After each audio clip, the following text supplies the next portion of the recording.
花了1200多块钱，从这个某多多上面买了1.3度的这个移动电源，突然发现上当了啊，根本就没有1.3度电。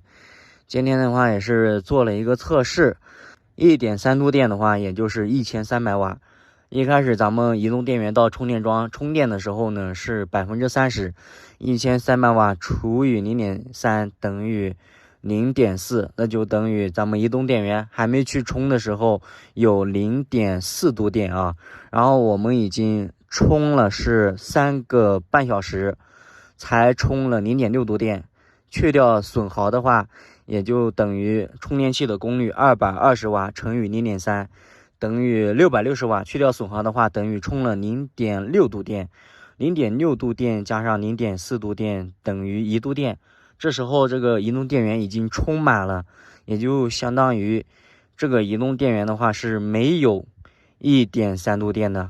然后1度电除以0.3的话，等于0.3度电，220瓦乘以3个小时等于0.6度电。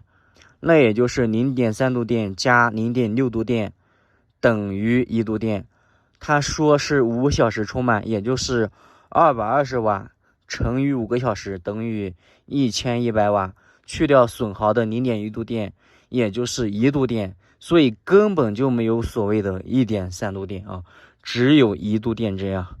这回的话，咱们拿上手机去充电桩看一下移动电源是不是满的。如果是满的话，那等于上当了啊。现在的话是晚上的9点钟了，咱们打开车门啊，出来逛一逛。外面的天已经非常的黑了啊。旁边的话又来了一个邻居，关上车门，走到前面去充电桩，帮这个移动电源给它拉回来啊。现在的话已经到达充电桩了啊，移动电源的话已经充到99%了，相当于充满了。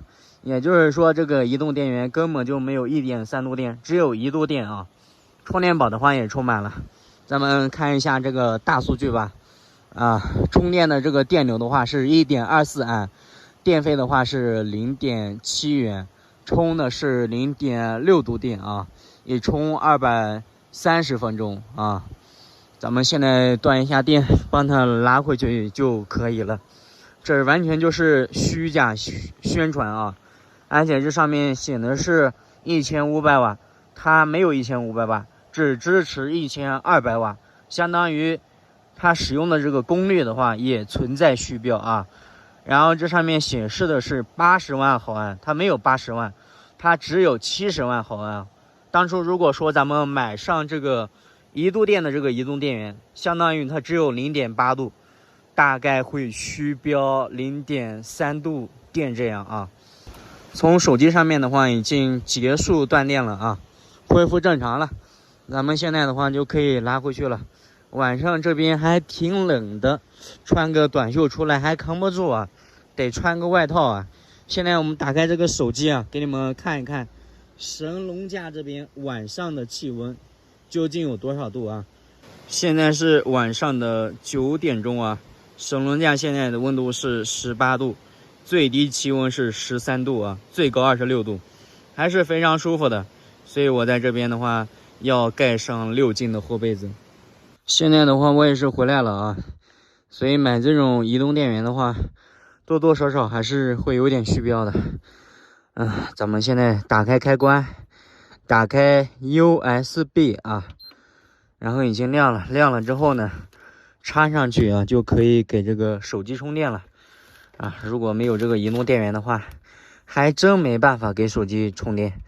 不过1度电的话也够用了，正常充手机的话，我测试了一下，大概能用个8天到10天啊，太久的话就用不了了，也还行了。8天10天的话，去一次充电桩就行了。但今天还遇到了一个问题啊，就是单独给这个移动电源充电的话，它这个瓦数只能达到220瓦，然后这个充电桩呢，它必须要达到250瓦之后才能启动。所以咱们这个220瓦呢，到充电桩不到5分钟它就会自动断电，必须再接上充电宝，达到1.3安，也就是290瓦左右，然后就可以帮这个移动电源给它启动了。所以以后去这个充电桩的话，咱不光要帮这个移动电源带着，还要帮充电宝给带着。两个一带的话，差不多就是1600块钱了。所以，每次充电的时候，人必须守在旁边。如果人不守在旁边的话，回来不见的话，就损失1600块钱啊。